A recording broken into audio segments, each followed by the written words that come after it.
Alors bonjour, toujours une joie de vous retrouver avec la parole de Dieu. Vous savez que le temps passe. On peut dire comme le temps passe. Nous arrivons aujourd'hui à notre tout dernier enseignement de notre série que j'ai commencée en 2019, en janvier 2019, série dans l'Ancien Testament, intitulée « Le Dieu vivant et vrai ». Et on arrive aujourd'hui à la 37e et dernière étude pour conclure notre série, justement, par le livre d'Esther, la deuxième partie du livre. Alors, la dernière fois, en première partie, nous avons parcouru les 4 premiers chapitres et je reviens très rapidement sur ce qui s'est passé. Je vous rappelle que bien que le nom de Dieu ne soit utilisé nulle part dans le livre, on voit Dieu qui travaille en coulisses de façon absolument incroyable. Dieu est à l'œuvre dans les circonstances hors du commun, incontrôlables. L'histoire se passe au 5e siècle avant Jésus-Christ, donc il y a très longtemps, à Suse, la capitale de la Perse.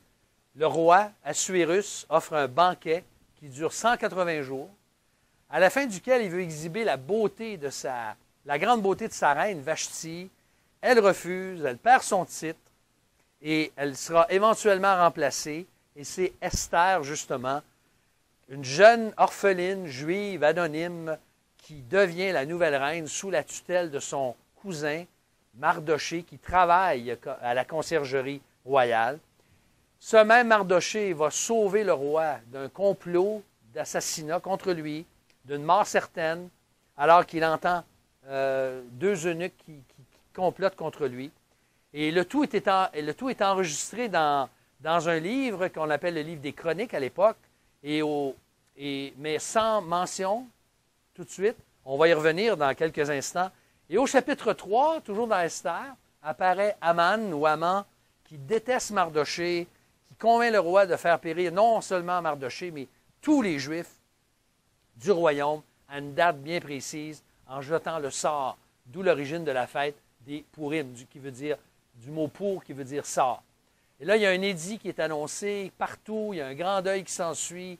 Mardoché parvient à convaincre Esther d'implorer le roi pour demander grâce en faveur du peuple. Et on se rappellera que Esther 14 est la clé de tout le livre. D'ailleurs, qui sait, c'est Mardoché qui parle à Esther, d'ailleurs, qui sait si ce n'est pas pour toi, ce n'est pas pour une occasion comme celle-ci, plutôt, que tu es parvenu à la royauté. Alors ça, ce sont les 4 premiers chapitres d'Esther. Aujourd'hui, en deuxième partie, nous ne pouvons que constater à quel point, encore une fois, Dieu poursuit son œuvre souveraine, mais toujours en coulisses, de façon moins évidente. Alors la suite nous présente qu'il le fait complètement, d'ailleurs, au chapitre 5, par des plans humains qui sont à la fois bienveillants, mais aussi malveillants. Au chapitre 6, il va continuer à travailler en coulisses par des coïncidences que nous allons regarder dans quelques instants. Et au chapitre 7, il va élever Esther et humilier Haman au plus haut point. Et dans les 3 derniers chapitres, dont le chapitre 10 qui est très court, chapitres 8, 9 et 10, il va protéger son peuple, il va élever Mardoché. Donc, nous allons prendre le temps ensemble aujourd'hui de lire certaines sections du texte, les chapitres 5, chapitre 6 et chapitre 7. Donc, d'abord, en toute première partie, on voit au chapitre 5 que Dieu œuvre en coulisses à la fois par des plans humains bienveillants et malveillants. Alors, lisons ensemble Esther, chapitre 5. Quand le 3e jour fut arrivé, Esther revêtit les insignes de la royauté et se présenta dans la cour intérieure du palais royal, face au palais. Le roi siégeait sur son trône royal dans le palais, face à l'entrée de l'édifice. Au moment même où le roi vit la reine Esther debout dans la cour, elle obtint sa faveur. Le roi tendit à Esther le sceptre d'or qu'il avait en main. Esther s'approcha et toucha la pointe du sceptre. Le roi lui dit, « Qu'as-tu, reine Esther? Quelle est ta requête? Elle te sera accordée jusqu'à la moitié du royaume. » Esther répondit, « S'il plaît au roi, que le roi vienne aujourd'hui avec Haman au festin que je lui ai préparé. » Le roi dit, « Pressez Haman de donner suite à l'invitation d'Esther. » Le roi et Haman vinrent au festin qu'Esther avait préparé, et pendant qu'on buvait le vin, le roi dit à Esther, « Quelle est ta demande? » elle te sera accordée. Quelle est ta requête? Jusqu'à la moitié du royaume, elle sera exaucée. Esther répondit, ma demande, ma requête. Si j'ai obtenu la faveur du roi, qu'il plaise au roi d'accorder ma demande et d'exaucer ma requête, que le roi vienne avec Haman au festin que je leur préparerai, et demain, je répondrai explicitement au roi. Haman sortit ce jour-là, le cœur plein de joie et d'euphorie. Soudain, Haman vit Mardochée à la conciergerie royale.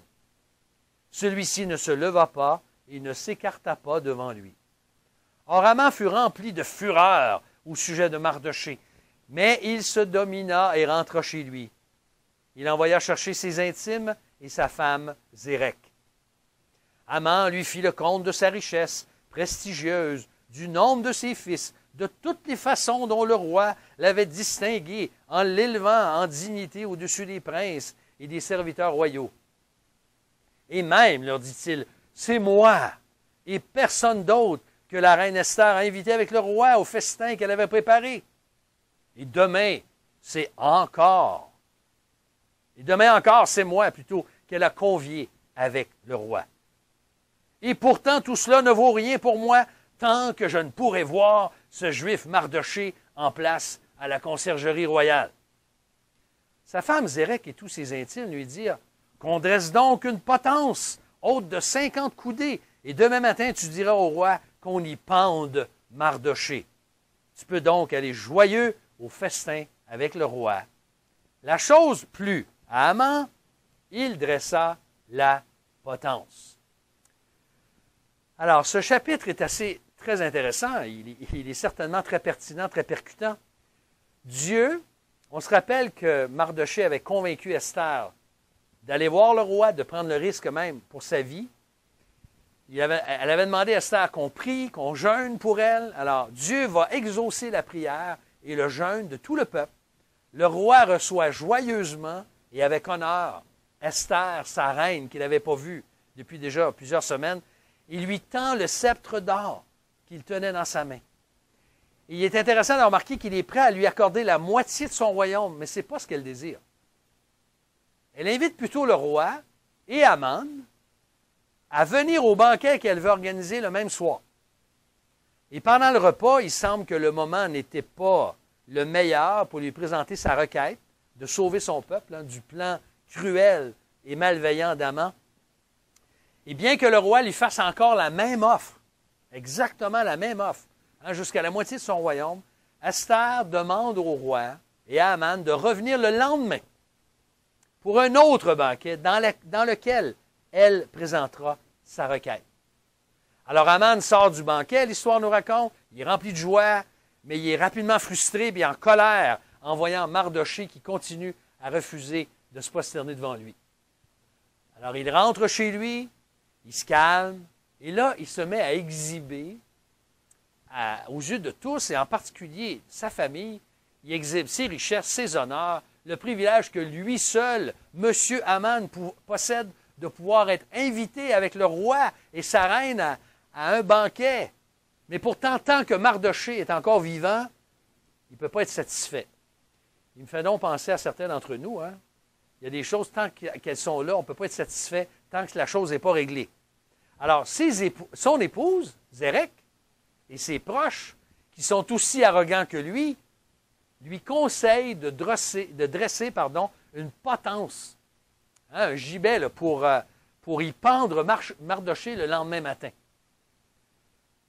Alors, à la fois, ce chapitre nous raconte les plans d'Esther qui sont bienveillants, mais nous décrit que les plans d'Haman sont malveillants.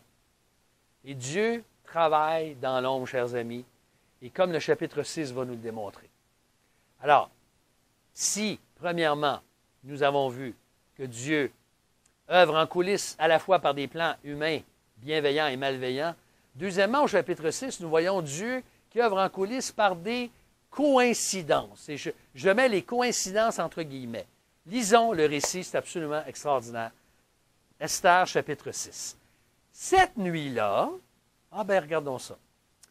Le sommeil le fuyant, le roi se fit apporter le livre des mémoires, les chroniques. Et l'on en fit la lecture devant le roi. Et l'on trouva la relation du rapport de Mardochée sur Bigtan et Térec, les deux eunuques du roi, de la garde du seuil, qui avaient entrepris de porter la main sur le roi Assuérus. Le roi dit, « Quelle promotion honorifique a-t-on conféré à Mardochée pour cela? » Les gens qui servaient le roi répondirent, « On ne lui a rien conféré du tout. » Mais dit le roi, « Qui est dans la cour? » C'était Aman qui arrivait dans la cour extérieure du palais royal pour dire au roi qu'on pende Mardochée à la potence qu'il avait préparée pour lui. Les gens du roi dirent, « C'est Aman qui se tient dans la cour. » Le roi dit qu'il entre. Aman entra, et le roi lui dit, « Que faire un homme que le roi désire honorer? » En son fort intérieur, Aman se dit, « À qui donc le roi désirerait-il faire honneur plus qu'à moi? » Aman dit au roi, « Un homme que le roi désire honorer, qu'on prenne un manteau royal dont le roi s'est vêtu, et un cheval que le roi a monté, et sur la tête duquel une couronne royale a été posée. Qu'on fasse don du manteau ainsi que du cheval tenu par quelqu'un, des ministres du roi, un dignitaire. Qu'on revête cet homme que le roi désire honorer, qu'on le conduise à cheval sur la place de la ville, qu'on proclame devant lui, « Voilà ce qu'on fait à l'homme que le roi désire honorer. » Le roi répondit à Aman, « Vite, prends le manteau et le cheval comme tu l'as dit si bien, et agis ainsi en faveur du juif Mardochée, celui qui est assis à la conciergerie royale. Ne néglige aucun détail de tout ce que tu as exposé. » Aman prit le manteau et le cheval, et revêtit Mardochée, le promena à cheval sur la place de la ville, et proclama devant lui, « Voilà ce qu'on fait à un homme que le roi désire honorer. » Puis Mardochée retourna à la conciergerie royale, tandis que Aman se hâtait de rentrer chez lui, le cœur en deuil et la tête voilée. Aman raconta à Zérec, sa femme, et à tous ses intimes ce qui lui était arrivé. Ses conseillers et Zérec, sa femme, lui dirent, « S'il est de la race juive, ce Mardochée, devant qui tu as commencé de déchoir, tu ne tiendras pas devant lui. Ta déchéance sera totale devant lui. » Il lui parlait encore lorsqu'arrivèrent les eunuques du roi. Ils s'empressèrent d'amener Aman au festin qu'Esther avait préparé. Comme il peut en arriver des choses en 24 heures. Remarquons la série que j'ai intitulée par exprès des coïncidences qui se succèdent les unes après les autres dans le texte. La première, tout d'abord, comme par hasard, cette nuit-là, le roi ne peut dormir. Tout commence, ou tout le revirement de situation, commence par quoi? Commence par une insomnie. Alors, chers amis, si vous arrive comme moi d'avoir des épisodes d'insomnie, des fois, ça peut être très bénéfique. Et c'était très bénéfique ici. Deuxième coïncidence, le roi ne pouvant dormir, il demande qu'on lui lise le livre des mémoires, les chroniques, où tout était archivé. Probablement très endormant, écoutez. Un peu comme si tu n'es pas capable de dormir, puis tu demandes à ton épouse de te lire, ceux qui ont connu de bottin téléphonique, de te lire ça, là, ligne après ligne après ligne. C'est ce qu'on appelle en français à haute saveur soporifique. Si tu veux mieux dormir, écoute le bottin téléphonique ou écoute quelque chose d'ennuyant. C'est ce que le roi voulait, probablement qu'il voulait. On lui lise pour qu'il puisse dormir. Mais, troisième coïncidence, comme par hasard, encore une fois, je dis toujours hasard entre guillemets, on lui lit le récit des deux eunuques qui avaient comploté pour assassiner le roi. Et le rapport que Mardochée en a fait, ça nous est raconté, on l'a vu la semaine dernière au chapitre 2, versets 21 à 23. Alors le roi est tout surpris d'apprendre qu'il n'avait reçu aucun honneur, Mardochée, pour un tel acte de loyauté. Ça, c'est la troisième coïncidence. La quatrième, c'est que Aman arrive le matin, on est rendu le matin là, dans la cour. Il arrive dans la cour pour demander au roi de faire pendre Mardochée. Comme par hasard, c'est là qu'il arrive. Cinquième coïncidence, sans qu'il ait le temps de demander au roi qu'on pende Mardochée, le roi lui demande ce qu'on doit faire à un homme que le roi désire honorer. Alors, sixième coïncidence, convaincu qu'il ne peut s'agir que de lui, Haman propose un scénario absolument époustouflant, grandiose, manteau royal, cheval monté par le roi, couronne royale, dignitaire pour conduire le défilé, puis proclamation à tous, voici ce qu'on fait à un homme que le roi désire honorer. 7e coïncidence, surprise, c'est pas lui dont il s'agit, mais bien de son pire ennemi, Mardochée. Et c'est lui-même que le roi désigne pour lui rendre tous ses honneurs. Comme quelle satire, quel revirement de situation. Et 8e et dernière coïncidence, après son retour à la maison, il est humilié, il est défait, il se fait annoncer par son épouse et ses proches une déchéance totale devant celui qu'eux-mêmes avaient suggéré pour qu'il soit pendu. Alors, quel revirement de situation. Mais ce n'est pas fini l'histoire. On arrive au chapitre 7, versets 1 à 10, 3e partie du texte. Dieu œuvre en coulisses en élevant Esther et en humiliant Haman. Lisons le chapitre 7. Ça vaut la peine. Alors, Dieu poursuit son œuvre, en coulisses toujours. Il élève Esther et il humilie Haman. Lisez bien avec moi. Le roi et Haman arrivèrent pour festoyer avec la reine Esther. En ce second jour également, pendant qu'on buvait le vin, le roi dit à Esther, « Quelle est ta demande, reine Esther? Elle te sera accordée. Quelle est ta requête? Jusqu'à la moitié du royaume, elle sera exaucée. » Esther répondit, « Si j'ai obtenu ta faveur au roi, et s'il plaît au roi, voici ma demande, avoir la vie sauve. Voici ma requête, la vie de mon peuple. Car nous avons été vendus, moi et mon peuple, pour être exterminés, tués, massacrés. Encore, si nous avions été vendus, hommes et femmes, comme esclaves, j'aurais gardé le silence. Mais l'adversaire ne mesure point le dommage causé au roi. Le roi Assuérus prit la parole et dit à la reine Esther, « Qui est-il? Et où est-il celui dont le cœur est rempli de tels desseins? » Esther répondit, « L'adversaire, l'ennemi, c'est Haman, ce méchant homme. » Alors Haman s'effondra en présence du roi et de la reine. Le roi, en fureur, quitta précipitamment le festin pour aller dans le jardin du palais. Et Haman restait là, implorant la reine Esther pour avoir la vie sauve, car il avait bien vu que pour le roi, sa perte était consommée. Le roi repassait du jardin du palais à la salle du festin au moment où Haman s'affalait sur le divan sur lequel Esther était allongée. Le roi s'écria, « Et en plus, on fait violence à la reine en ma présence dans cette maison. » Cette parole à peine sortie de la bouche du roi, on voit là le visage de Haman. Harbona, l'un des eunuques, dit en présence du roi, « Il y a justement la potence que Haman a dressée dans sa maison pour Mardochée, lequel a parlé pour l'avantage du roi. Elle a 50 coudées de haut. » Le roi dit, « Qu'on l'y pende. » On pendit Haman à la potence qu'il avait préparée pour Mardochée. Alors, la fureur du roi s'apaisa. Encore une fois, quelle histoire! Quelle histoire! Le roi, au chapitre 7, fait la même offre à Esther pour la 3e fois. Jusqu'à la moitié.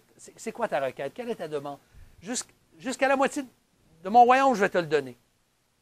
Mais là, la déchéance totale qui a été annoncée par Mme Zérek, son épouse et ses proches, va se réaliser. Haman est dénoncé par Esther, il est humilié, le roi sort furieux de la pièce.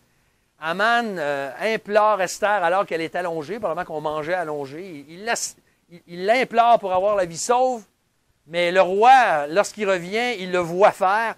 Il est convaincu que Haman cherche à violer sa reine devant tous. Il est encore plus enragé. Il se fait suggérer fortement qu'on le pende à la potence qu'il avait préparée pour Mardochée. Et c'est ce qui arrive. Mardochée est victime de son propre complot. Je ne peux que penser à des textes très, très percutants dans l'Écriture. Par exemple, dans les psaumes, ça résonne dans notre esprit. 2 versets. Au sujet des méchants, David affirme ceci dans le psaume 7, versets 15 à 17. « Voici qu'il est en travail pour l'injustice, parlant du méchant. Il conçoit l'iniquité, il enfante la fausseté, il ouvre une fosse, il la creuse et il tombe dans le trou qu'il a fait. Son iniquité retombe sur sa tête et sa violence redescend sur son front. Psaume 10, verset 2. Les méchants dans leur orgueil poursuivent les malheureux. Ils sont victimes des mauvais desseins qu'ils ont imaginés. Et c'est ce qui arrive à Aman. Maintenant, l'histoire n'est pas terminée. Chapitres 8 à 10, on va les survoler rapidement. Dieu œuvre en coulisses, quatrièmement, en protégeant son peuple et en élevant Mardoché. Alors, ces chapitres nous racontent comment Dieu s'y prend par Esther et par Mardoché pour protéger son peuple d'un génocide et élever Mardoché au titre de premier ministre du roi. On va lire les 6 premiers versets du chapitre 8. Il est dit ceci: ce même jour, le roi Assuérus fit don à la reine de la maison d'Aman, adversaire des Juifs, et Mardoché se présenta devant le roi, car Esther avait révélé ce qu'il était pour elle. Donc, Esther a révélé là, sa nationalité. Elle l'avait déjà fait, mais là, encore plus. Alors, verset 2, le roi retira le sceau qu'il avait repris à Aman et le donna à Mardoché. De même, Esther plaça Mardoché à la tête de la maison de Aman. Esther ne s'en tint pas là et reprit la parole devant le roi. En tombant à ses pieds, elle pleura. Elle éveilla sa pitié pour qu'il détourne la méchanceté de Haman, l'Agagite, et le projet qu'il avait conçu contre les Juifs. Le roi tendit le sceptre d'or à Esther. Alors Esther se releva et se tint devant le roi. Si le roi juge bon, dit-elle, et si j'ai obtenu sa faveur, si la chose convient au roi et si je lui plais, qu'on écrive pour révoquer les lettres conçues par Haman, fils de Hamadata, l'Agagite, et rédigées dans le dessein de faire périr les Juifs de toutes les provinces du roi. Comment pourrais-je donc rester indifférente à la vue du malheur qui menace mon peuple? Oui, comment pourrais-je rester indifférente à la vue de la disparition de ma lignée? Alors, il faut bien comprendre dans l'histoire que la mort d'Aman sur la potence, pendu, ne changeait pas le décret qui avait été signé par le roi. Alors, c'est pourquoi Esther intercède auprès du roi pour évoquer les lettres, ces lettres qui allaient exterminer, qui donnaient la permission à tous les soldats d'exterminer les Juifs. Alors, il y a tout un renversement de situation qui survient. La suite du récit nous raconte comment les lettres scellées furent envoyées partout dans l'Empire, dans lesquelles il autorisait les Juifs à se défendre contre ceux qui voulaient les tuer. Alors, il y a 500 hommes qui sont tués par les Juifs à Suse, la capitale au départ, en légitime défense. Les 10 fils d'Aman qui avaient comploté avec leur père, dans le fond, sont pendus. Et l'histoire nous raconte qu'il y a 75 000 hommes, ennemis des Juifs, qui perdent la vie. Et l'auteur prend bien soin d'ajouter que cela s'est fait sans pillage. Donc, c'était une légitime défense. Et là, la fête de Pourim est instituée en mémoire de cette grande délivrance pour le peuple par Esther. Et Mardoché est aimé par tous les Juifs pour tout le bien qu'il a fait au peuple et qu'il va continuer de faire. Alors l'histoire se termine de façon absolument inattendue et de façon grandiose. En conclusion, qu'est-ce qu'on a à retirer de cette histoire-là, de ce récit-là? Oui, Dieu est bien à l'œuvre, en coulisses, dans le récit. Dieu sait conduire les circonstances les plus décourageantes pour humilier les méchants et pour élever ses enfants et délivrer son peuple de ses ennemis. Il y a des grandes leçons à tirer de toute cette histoire-là. La première, c'est que oui, on nous raconte bien sûr l'institution de la fête de Pourim, le contexte historique, mais on voit comment Dieu continue à diriger l'histoire selon toujours sa providence, selon sa souveraineté. Il n'y a absolument rien qui échappe à son contrôle. Même les événements qui nous semblent banals, sans intérêt.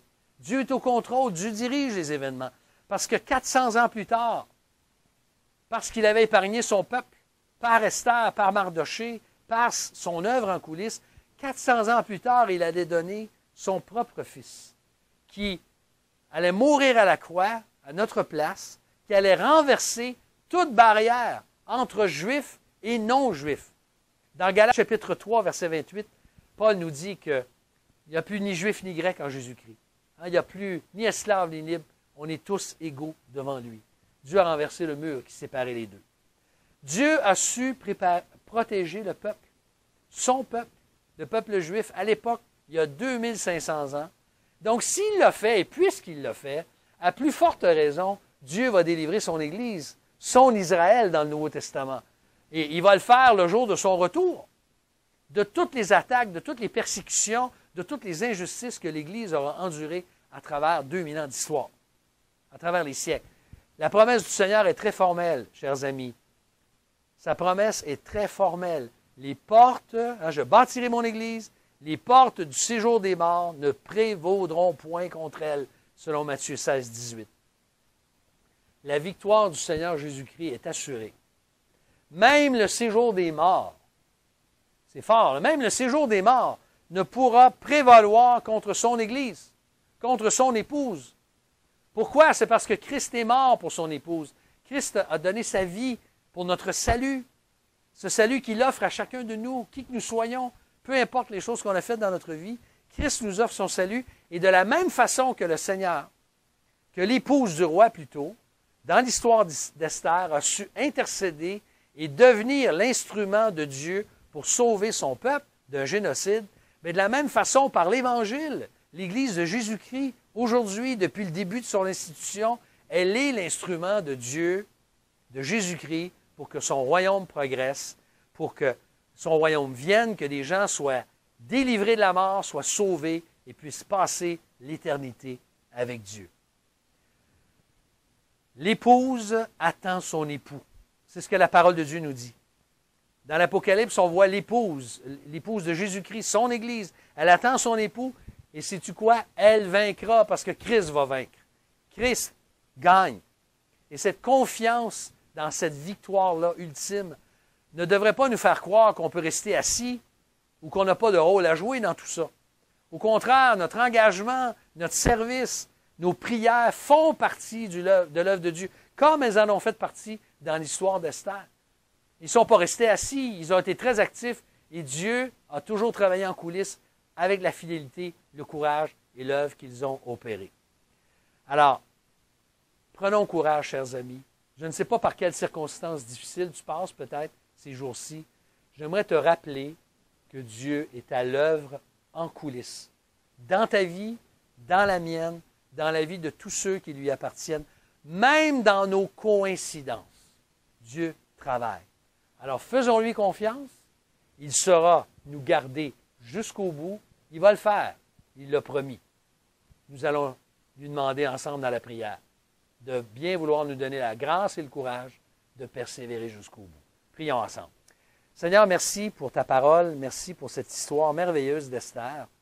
Merci que tu nous montres, ô Dieu, tu nous enseignes que tu es un Dieu qui œuvre en coulisses, qui est à l'œuvre, qui ne dort pas. Non, il ne sommeille ni ne dort, celui qui garde Israël. Et tu l'as certainement démontré par cette histoire.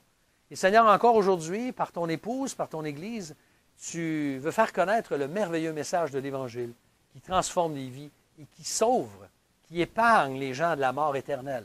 Seigneur, aide-nous. Tu connais nos circonstances à chacun de nous en ce moment. Il y a des choses qui peuvent nous sembler banales, mais ô Dieu, nous savons que tu travailles par nous. Utilise-nous.